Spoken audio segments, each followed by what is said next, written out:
আওয়ামী লীগে যোগ দিতে পারেন রুমিন ফারহানা। খুলনা থেকে রাজশাহী বিদেশ বানিয়ে ফেলেছে আওয়ামী লীগ।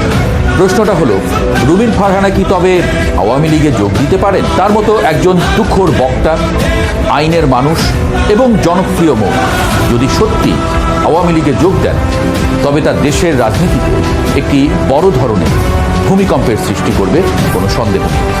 এখন সবচেয়ে বড় এবং প্রাসঙ্গিক প্রশ্ন হলো, আওয়ামী লীগ কি তাকে দলে ফেরাবে?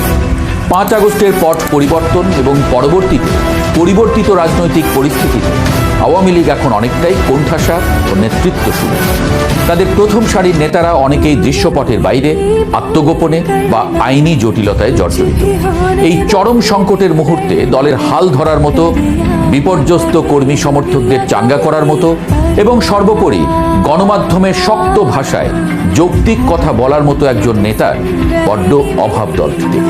রুমিন ফারহানার মতো একজন বাগ্মী, উচ্চশিক্ষিত এবং জাতীয় রাজনীতিতে পরিচিত মুখ আওয়ামী লীগের এই বিশাল শূন্যতা পূরণে দারুণ কার্যকরী হতে পারে।